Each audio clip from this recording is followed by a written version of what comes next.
L'ikigai, Fanny Griesmer, bonjour. Bonjour.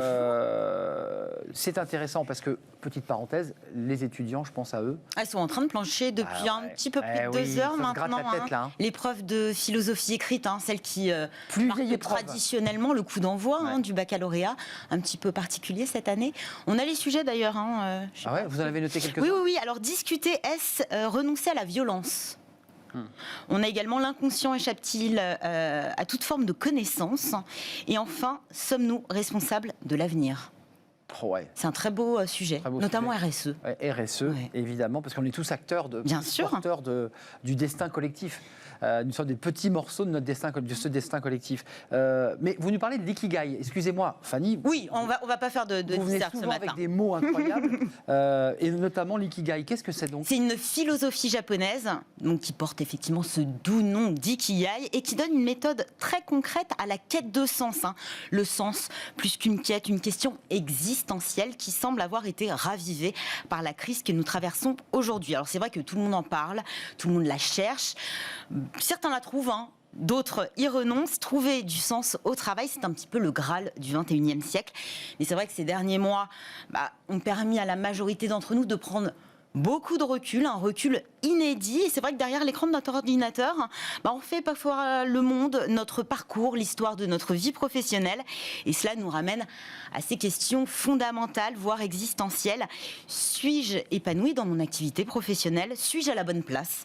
Quelle est ma mission quotidienne ? Fait-elle sens pour moi ? Là, vous pouvez faire effectivement une disserte, mais effectivement c'est vrai que le travail, c'est un sujet philo, c'est celui par lequel on a souvent tendance à se définir, et ça nous interroge beaucoup, notamment en ce moment. En ligne de mire, le sens effectivement qu'on lui donne est celui que nous aimerions surtout lui donner. Cogito ergo sum. Et oui, c'est ce que disait. Non, c'est du latin. C'est ce que disait Descartes. Je pense, donc je suis. Et moi je dis que si vous pensez, vous êtes sur la bonne voie. Pour vous aider à faire le point avec vous-même, il y a aussi cette fameuse méthode que vous nous expliquez. Donc, l'ikigai. C'est bien l'ikigai. Ikigai, qui est un très joli mot, qui combine la vie, iki, ainsi que la valeur de faire quelque chose, kiigai. Pour la petite traduction, ça donne donner un sens à notre vie. Ça nous permet de nous rendre heureux, et la vie en vaut la peine. Bref, votre ikigai, c'est ce qui vous motive à sortir du lit le matin. Méthode japonaise qui peut donc effectivement vous aider à trouver votre raison d'être. Bon, ça c'est la philo, mais qu'est-ce que ça donne dans la vie professionnelle ? Comment on la transpose ? En fait, c'est simple, trouver son ikigai, c'est trouver le job épanouissant, celui qui vous motive, celui que vous avez choisi, celui dans lequel vous mettez du sens et qui a du sens pour vous. La bonne nouvelle, c'est que nous avons tous un ikigai et qu'il est relativement simple de le trouver. On va essayer d'ailleurs de le trouver ensemble. Cherchons notre ikigai ensemble. Et oui. Comment on fait ? Alors c'est simple, oui et non. La méthode demande d'avoir un stylo. Ça va, un compas éventuellement, mais on peut s'en passer, mais surtout un peu de réflexion. En réalité, il faut partir de 4 questions fondamentales. Alors, on démarre avec la première. Alors, Qu'est-ce que vous aimez faire dans la vie ? Ah oui, c'est une question importante. Eh oui. Alors, pour y répondre, vous faites la liste de ce qui vous donne de la joie au quotidien, sans restriction. Vous pouvez aussi vous demander ce qui vous rend envieux ou chez les autres. Et on s'intériorise un peu. Voilà, exactement. Donc, la frustration peut aussi vous aider à amorcer le changement.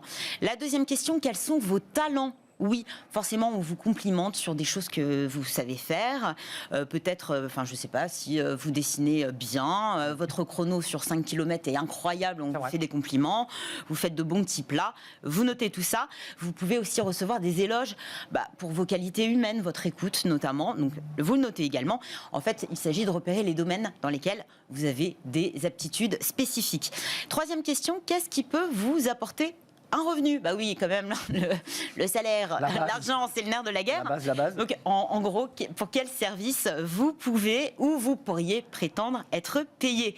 La dernière, attention, c'est celle qui va nous faire philosopher, c'est de quoi le monde a-t-il besoin? Ah oui, trouver sa raison d'être implique aussi d'être ouvert sur l'extérieur, en accord avec son environnement, le monde qui nous entoure. Donc, est-ce qu'il y a des causes, en fait, qui vous touchent particulièrement, des choses que vous aimeriez peut-être changer dans le monde et auxquelles vous aimeriez prendre répondre par, là aussi, vous les notez. Idéalisme, mais qu'on va reconnecter avec une certaine réalité. Oui, c'est ce que nous allons faire. Le petit schéma. Assez rapidement. Bon, alors le but, c'est pas de répondre le plus rapidement possible à ces questions. Ça demande du temps, parce que ça demande de l'introspection.